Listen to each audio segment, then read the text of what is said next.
Solo bastaron 40 días para que el pueblo de Israel retrocediera en todo lo que había avanzado. Después de que Dios los sacó de Egipto, los guió por el desierto, cuidó de ellos y los alimentó, ahora le daban la espalda. Esto por distintos motivos. Quizás realmente no conocían al Dios verdadero. Quizás realmente el pecado estaba muy arraigado en su mente y en su corazón. Quizás el mal liderazgo de Aarón fue el que los hizo retroceder porque fue débil y no fue firme frente a la ola de apostasía que estaba creciendo en el pueblo de Israel. No lo sabemos. Y esto es lo que vamos a profundizar y vamos a estudiar más en la lección de esta semana, porque al igual que el pueblo de Israel, nosotros también muchas veces, después de ver milagros, a veces también le fallamos a nuestro Dios.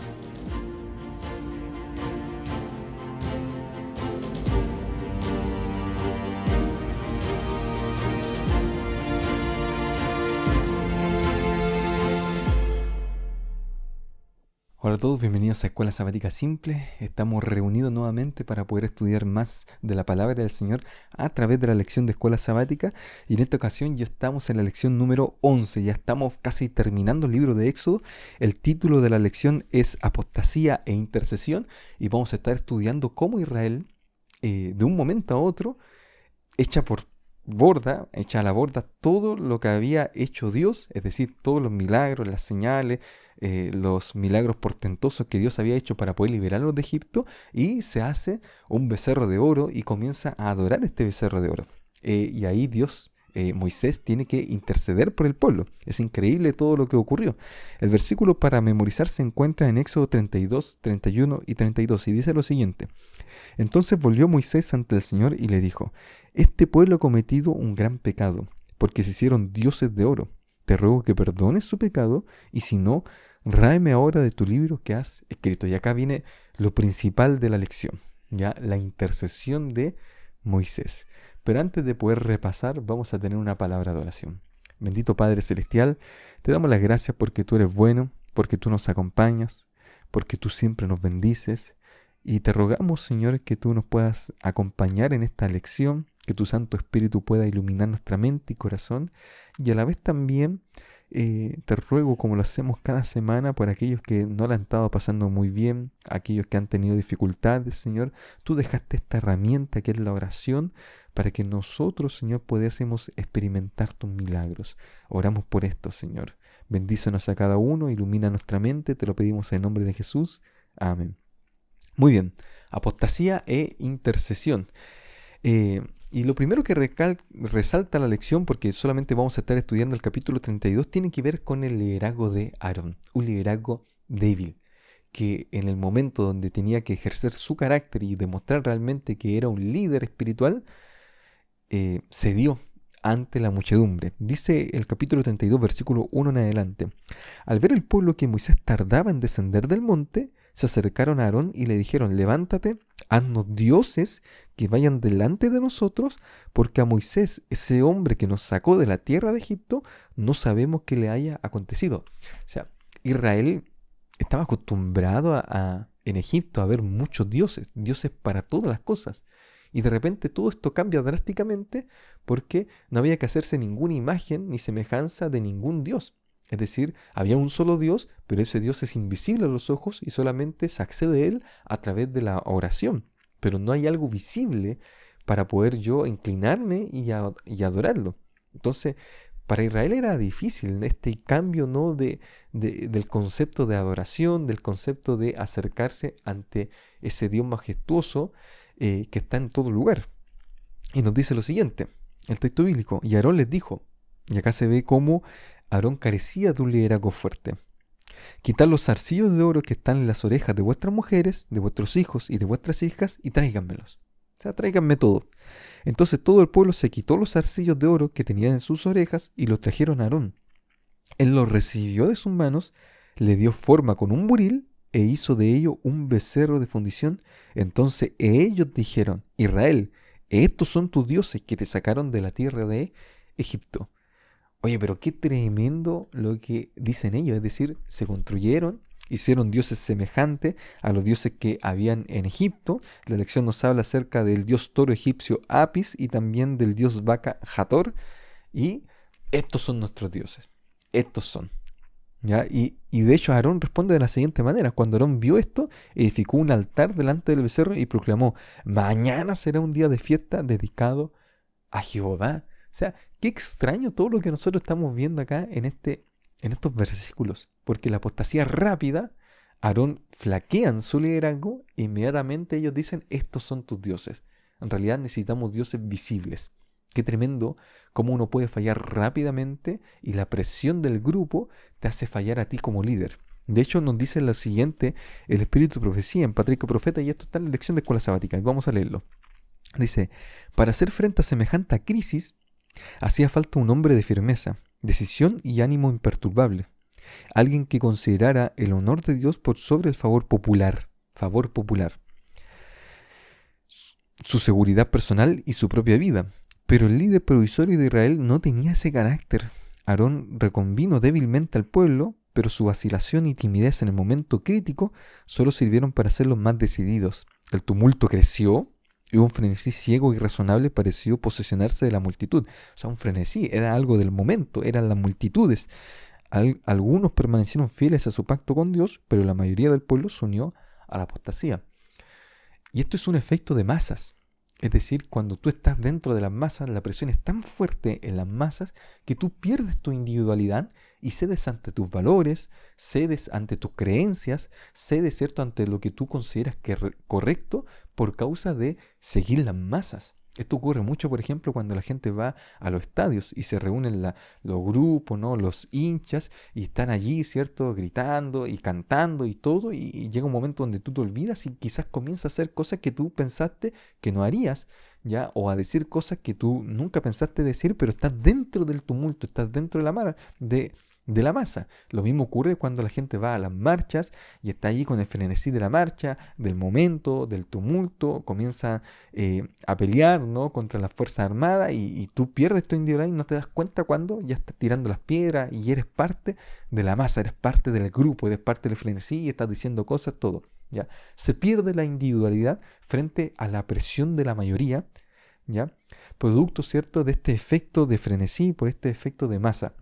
Esto se ve muy bien reflejado también en un libro que se llama 1984 de George Orwell, un libro muy bueno. Es una sátira de cómo funcionaba la Unión Soviética y al contrario del mundo ideal, ya es un mundo totalmente en el cual a nadie le gustaría estar, ya es una distopía. Entonces, en una parte, en una sección, el personaje principal que se llama Winston, trabaja en el Ministerio de la Verdad, que se encarga de corregir la verdad, reescribir la verdad, ¿ya? Resulta que existía el minuto del odio, donde aparecía en todas las pantallas, ¿ya?, de todos los sectores, la imagen del enemigo de aquel país.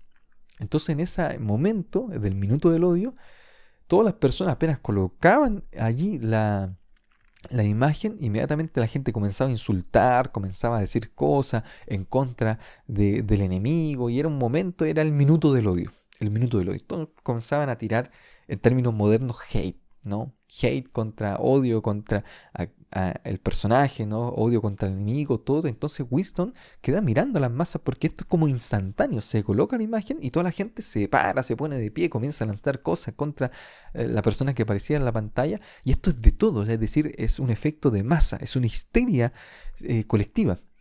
Entonces Winston comienza a reflexionar, o sea, ¿qué está pasando? ¿Qué está haciendo la gente? ¿Cómo es posible todo esto? Es decir, ¿cómo es posible que nos controlen con un minuto del odio y que todos estemos dispuestos a ceder frente a eso? Entonces, gente que era normal, gente que nunca decía garabatos, gente que de repente estaba haciendo todo, ¿cierto?, porque era el minuto del odio.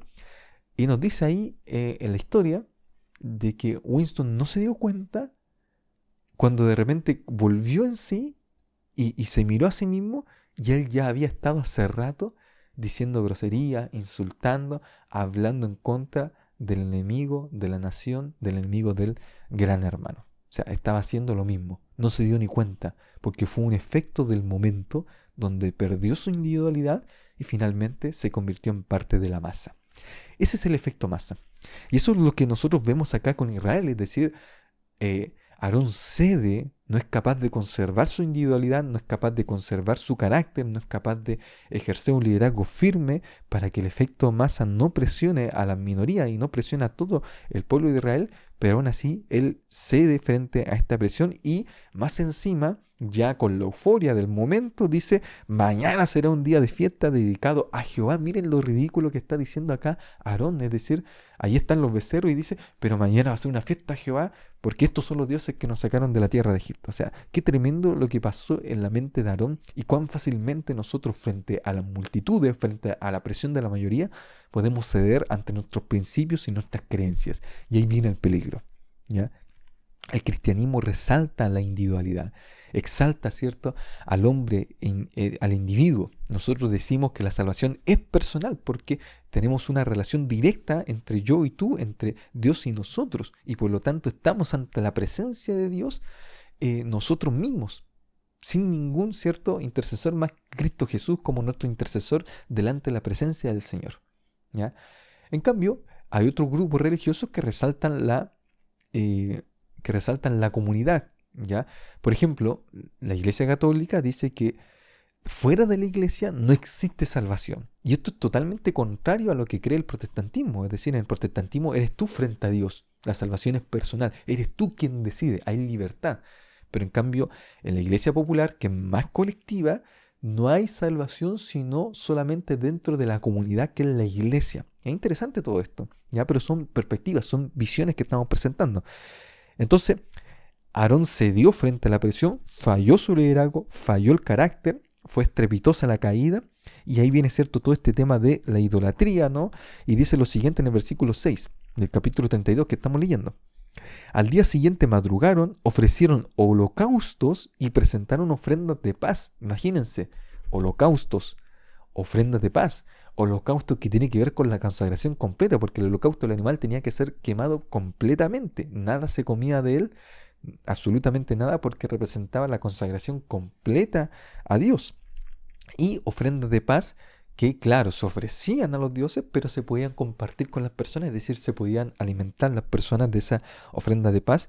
Y dice acá, y luego se sentó el pueblo a comer y a beber. Y esto es interesante porque ya anteriormente nos dimos cuenta que los líderes habían comido con Dios, ¿ya?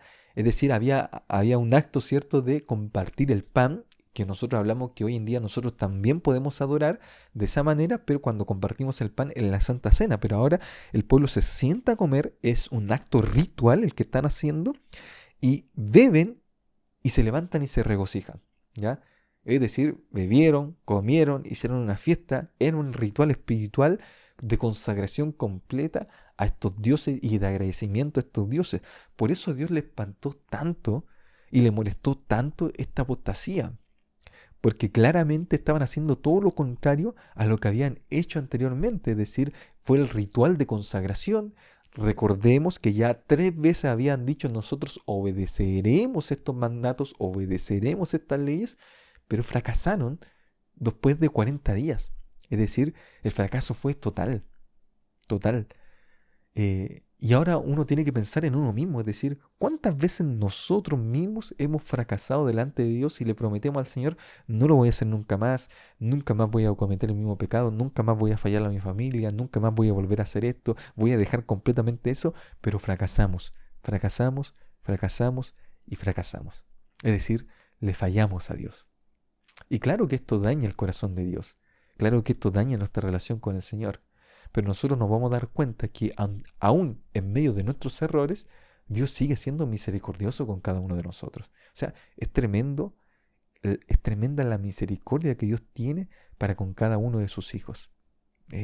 Es increíble.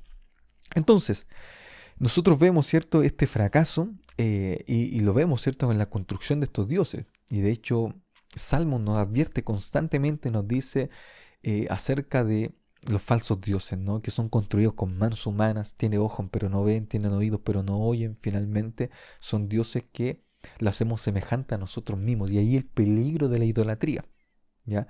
La idolatría y el mal, porque cuando nosotros tenemos un ídolo, es decir, le dedicamos adoración a ese ídolo, somos contemplados mediante la contemplación de esos ídolos. Y si esos ídolos son a semejanza de humanos, son a semejanza, ¿cierto?, de cosas que fueron creadas pero que están depravadas y contaminadas por el pecado, nosotros, ¿cierto?, también nos vamos depravando más, nos vamos contaminando más. Y eso es lo que quiere decir Romanos en el capítulo 1, versículo 22 al 27, cuando habla de que todo el mundo se depravó, es decir, todo el mundo fue en contra de los principios divinos y la depravación fue total, ¿cierto? Hasta tal punto que dañaron la imagen de Dios y por lo tanto, ¿cierto? Nos menciona el libro de Romanos, cambiaron su naturaleza. Y las mujeres cambiaron su naturaleza, los hombres también cambiaron su naturaleza e inclusive empezaron a tener relaciones entre el mismo sexo. Y ahora vengo al tema de las ideas, porque todo puede ser idolatría. Es decir, nosotros podemos encontrar idolatría en el fútbol, en las películas, en las series, podemos encontrar en la política, en las ideas o ideologías, podemos encontrar, ¿cierto?, en nuestros vicios, es aquello que le dedicamos más tiempo, ¿ya? En lo cual, ¿cierto?, nos atrapa en esta idolatría, ¿ya? Y lamentablemente, ¿cierto?, somos transformados mediante la contemplación de estos ídolos, ¿ya? Entonces todos nuestros pensamientos se comienzan a esclavizar porque tenemos orgullo, egoísmo, algunos buscan el poder, algunos el sexo, la comida, la televisión, la droga, etc. O sea, hay muchas cosas por las cuales nosotros podemos caer en la idolatría. Entonces la idolatría o la ideología es igual también a pecar contra el Señor, ¿ya? La ideología es idolatría. Entonces, las creencias que yo tengo pueden cambiar nuestra mente. Y nosotros somos buenos para crear nuestros propios dioses, ¿ya? Somos buenos para poder crear nuestra propia identidad. A tal punto que hoy en día en nuestra sociedad, y acá viene un análisis sociológico, nosotros, en vez de recibir y vivir de acuerdo a lo que Dios nos entregó, es decir, de hacer una mímesis de lo que Dios nos dejó, porque Dios nos dejó un modelo de la familia, Dios nos dejó un modelo de cómo vivir, ¿cierto?, en relación con Él, de cómo vivir como sociedad. En vez de hacer una mímesis de Dios, nosotros creamos nuestra propia sociedad a nuestra imagen y semejanza. Es decir, actuamos mediante la poiesis. ¿Ya? Mímesis es imitar lo que Dios nos delegó, lo que Dios nos entregó, es recibir aquello, ¿cierto?, que Él nos dio y por lo tanto lo hacemos. En cambio, nosotros los seres humanos practicamos la poiesis, que es la creación. Entonces nos vamos creando ya nuestra propia identidad, que es diferente, ¿cierto?, a la imagen y semejanza de Dios. Entonces, en esta creación de nuestra propia identidad, y somos buenos para eso, nos vamos distorsionando. Y la sociedad vive creando su propia identidad. Y el clamor de la sociedad a través de los medios comunicacionales es: vive de la forma que tú quieras, vive de la manera en que tú desees vivir, tú tienes tu propia identidad, busca tu propio estilo y qué sé yo. Entonces, la gente en una crisis de identidad, claro que va a buscar, ¿cierto?, otras identidades. Y por lo tanto, ¿cierto?, yo me genero mi propia identidad. Y por eso hoy en día, hablando en la actualidad acerca del tema de la sexualidad, ya está distorsionado el tema de la familia y cada persona busca su propia identidad. ¿Ya? Por eso se habla de una identidad de género o se habla, ¿cierto?, de otros tipos de identidades y finalmente, ¿cierto?, tenemos comunidades variadas de todo tipo, enfatizando solamente su aspecto identitario, ¿ya? Aquellas cosas, aquellos rasgos distintivos que los hacen únicos, que los hacen diferentes, porque finalmente la sociedad, como carece de identidad, tiene que crear su propia identidad para poder pertenecer a un grupo y sentirse bien. Entonces la gente va creando. Esto es poiesis. En vez de recibir lo que Dios nos dejó a través de su palabra, en el concepto de familia, en el concepto de que somos hechos a imagen y semejanza de Dios, nosotros vamos en este proceso de poiesis creando nuestra propia identidad, generando nuevas identidades y finalmente nos vamos vaciando más nosotros como seres humanos. Porque en el fondo el ser humano está vacío de esto y necesita llenarse de algo. Y en el fondo necesitamos la verdadera espiritualidad que solamente el Señor nos puede entregar. Hay un vacío dentro del corazón de las personas y por eso tienen que generar tantas comunidades y tantas relaciones y finalmente terminan distorsionándose cada vez más, experimentando cosas nuevas y cayendo en lo que finalmente es la idolatría. Este es un problema social, es un problema actual, es un problema, ¿cierto?, de las personas de ahora y de las comunidades que se ven en la actualidad.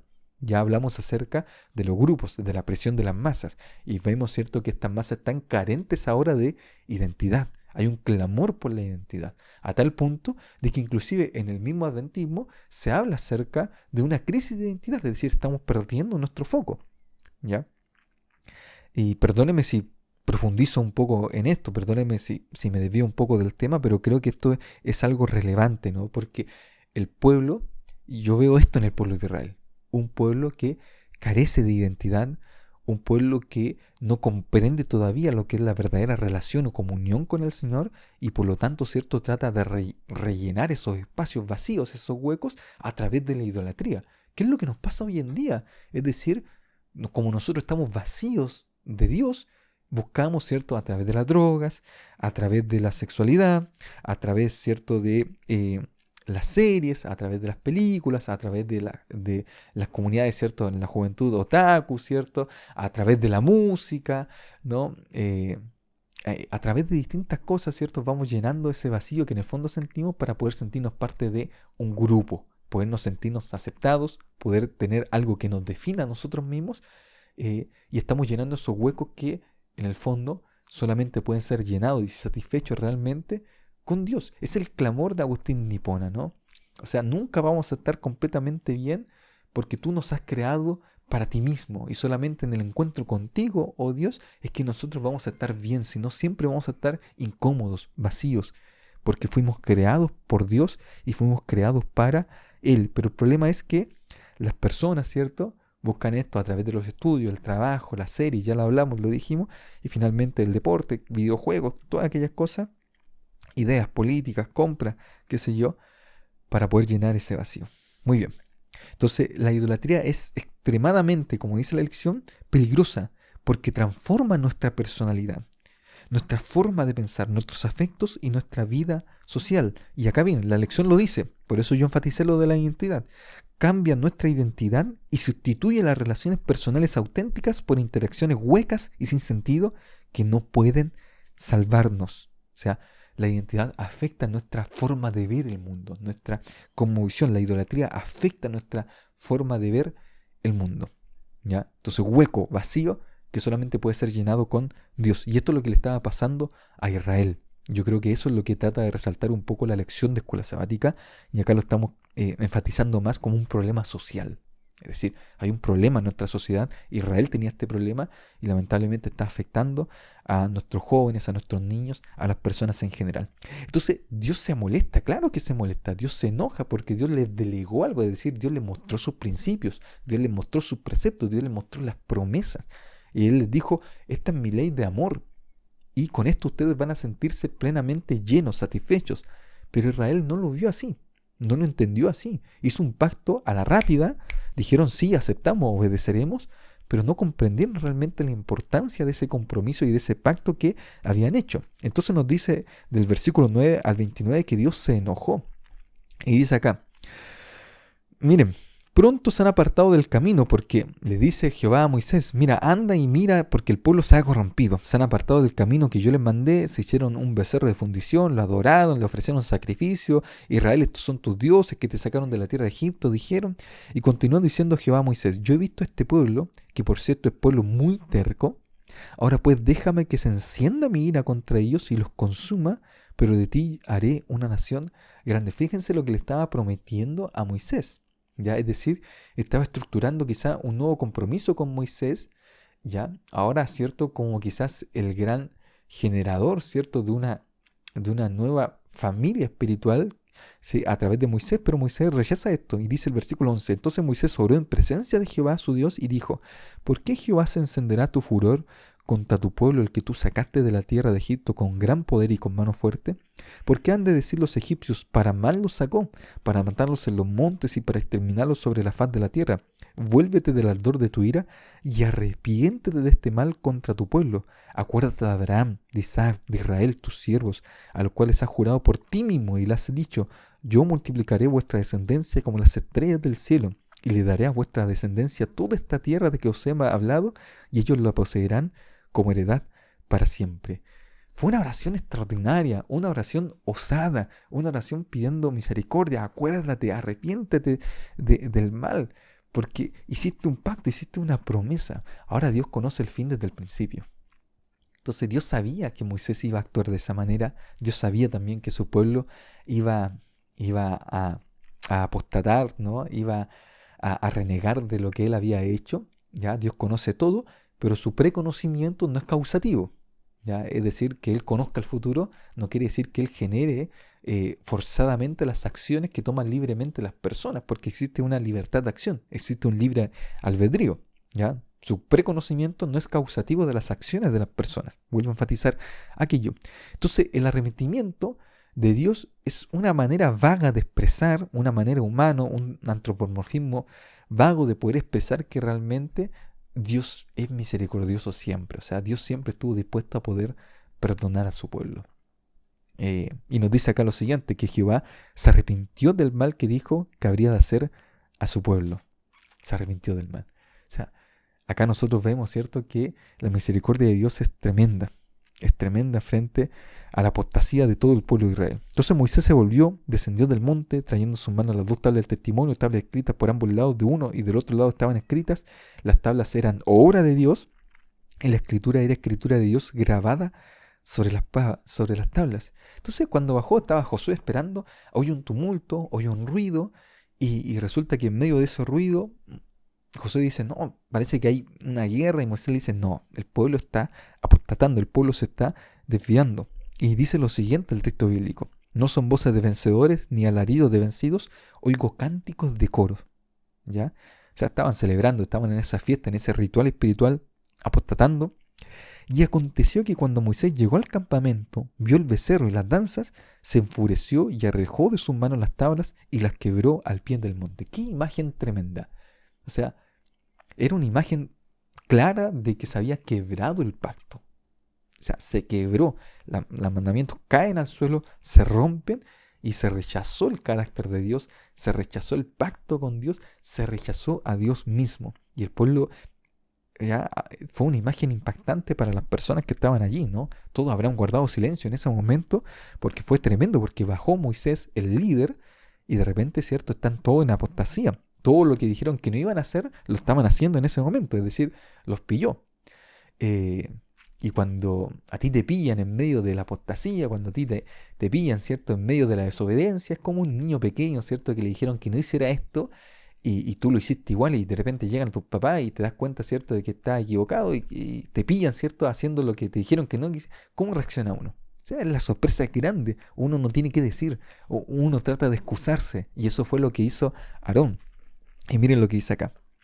Tomó el becerro que habían hecho, lo quemó en el fuego, lo molió hasta reducirlo a polvo que esparció sobre las aguas y lo dio a beber a los hijos de Israel. Y dijo Moisés a Aarón, ¿qué te ha hecho este pueblo para que hayas traído sobre él tan grande pecado? O sea, todo se levanta con los líderes o todo se cae con los líderes. El liderazgo puede levantar una nación o puede hacer caer una nación. Finalmente la culpa está en el líder mayor, no está en las personas. Y nosotros vemos acá el contraste del liderazgo, ¿ya? Porque el verdadero líder asume los errores de su pueblo y está dispuesto a ir con su pueblo y está dispuesto a trabajar con su pueblo, a darle una oportunidad a su pueblo, a hacer crecer a su pueblo y fracasar con ellos, estar con ellos en todo tiempo, que es lo que hizo Moisés. Pero en cambio, Aarón se excusa y le echa la culpa al pueblo o echa la culpa a cualquier otra persona o carga, ¿cierto?, su culpa con cualquier otro, pero no la asume él. ¿Ya? En vez de apoyar, ¿cierto?, al pueblo, en vez de estar con ellos y decir fracasamos, en vez de él como líder, ¿cierto?, asumir también su responsabilidad, la carga toda con el pueblo. ¿Ya? Se lava las manos y ese es un problema del liderazgo actual. ¿Ya? Los malos líderes se lavan las manos y no están dispuestos, ¿cierto?, a ir con su pueblo y asumir los errores y pedir perdón también ellos y arrepentirse de aquellas cosas. En cambio Moisés se arrepiente, asume el error, él como líder va al frente y pone el hombro, ¿no? Pone la espalda, pone el pecho, ¿cierto?, para recibir todas las vadas, pero Aarón no, todo lo contrario, porque en el fondo Aarón es un mal ejemplo de un liderazgo que lamentablemente puede manifestarse en muchas personas el día de hoy. Entonces, ¿cuál es el problema de Aarón? Porque Aarón dice lo siguiente, tú conoces al pueblo, sabes que está inclinado al mal, tú conoces a estas personas, ¿no? sabes que no les va bien, sabes que no le ponen tanto empeño, sabes que un mal líder diría eso, ¿no? No le ponen tanto empeño, no son buenos, yo les digo que hagan algo, no lo hacen, ya, finalmente la culpa siempre es de ellos, siempre es de ellos, siempre es de los demás, pero nunca él asume sus errores, ya, no respalda, un mal liderazgo no respalda a su equipo, eh, y le echa la culpa a ellos de todo, pero él no está dispuesto a asumir también responsabilidades y estar respaldando y apoyando a su equipo. Eso es lo que define, ¿cierto?, un mal liderazgo de un buen liderazgo. Entonces tú sabes, tú conoces al pueblo, es inclinado al mal. Ellos me dijeron, es decir, me presionaron. O sea, la culpa es de ellos, ¿ya? Haznos dioses que vayan delante de nosotros, porque a Moisés, ese hombre que nos sacó de la tierra de Egipto, no sabemos qué le haya acontecido. Y yo le respondí, bueno, el que tenga oro, que lo aparte. Me lo dieron, lo eché en el fuego y salió. O sea, fíjense la ridiculez de lo que está diciendo acá Aarón. Es decir, eché las cosas y salió este becerro. O sea, de la nada salió el becerro, así, salió, ahí está. Pero antes nosotros leímos, ¿cierto?, que le dio forma, o sea, él participó de todas estas cosas y de repente no, yo eché las cosas y salió el becerro. Así como por acto de magia, por un acto milagroso, ahí está el becerro. Estos fueron los dioses que nos sacaron de la tierra de Egipto. Fíjense la excusa de Aarón, es decir, frente al pecado, frente a la apostasía, o sea, cómo se excusa, ¿cierto?, como un niño para poder decir, no fue mi culpa, no fue mi error. No está dispuesto a asumir ninguna responsabilidad. Yo no sé cómo llegó a convertirse después en el sacerdote, pero el Espíritu de Profecía nos dice que él se arrepintió de corazón. O sea, después de tremenda apostasía, se arrepintió de corazón. O sea, Dios realmente es misericordioso, inclusive con los malos liderazgos. Dios siempre tiene misericordia de todos. Pero acá nosotros vemos también que ocurre algo, ¿no? Hay consecuencias después de todo esto. ¿Por qué? Porque al ver Moisés que el pueblo estaba desenfrenado y Aarón lo había permitido, para vergüenza en medio de sus enemigos, se puso a la puerta del campamento y dijo, quien esté de parte de Jehová, únese a mí. Y nos dice acá que se unieron todos los hijos de Leví. Y acá nosotros vamos a ver por primera vez la palabra consagrarse, ¿ya? Es decir, dedicarse al ministerio, ¿ya? Y les dijo, así ha dicho Jehová el Dios de Israel, que cada uno se ciña su espada, regrese al campamento y vaya de puerta en puerta matando a cada uno a su hermano, a su amigo y a su pariente. Y los hijos de Leví hicieron conforme a lo dicho por Moisés y cayeron del pueblo en aquel día como 3,000 hombres. Entonces Moisés dijo, hoy os habéis, y acá viene la palabra, consagrado a Jehová, pues cada uno se ha consagrado a su hijo y en su hermano, para que él os dé hoy la bendición. O sea, nosotros acá tenemos por primera vez que alguien es consagrado, es decir, es apartado, y nosotros vamos a dar cuenta que más adelante a la tribu de Leví se le da la opción, ¿cierto?, de ejercer el trabajo en el santuario, es decir, ellos eran los custodios del santuario. Ellos como tribu van a ocupar la posición que antes tenían los primogénitos y se van a encargar de todos los asuntos relativos con respecto al santuario. Entonces ellos se consagraron a esto, ¿ya? O en otras palabras, fueron ordenados al ministerio mediante la sangre, obedeciendo al Señor completamente, ¿ya? Porque mataron a 3,000 en esa ocasión. 3,000 hombres cayeron producto de la apostasía, o sea, se perdieron completamente.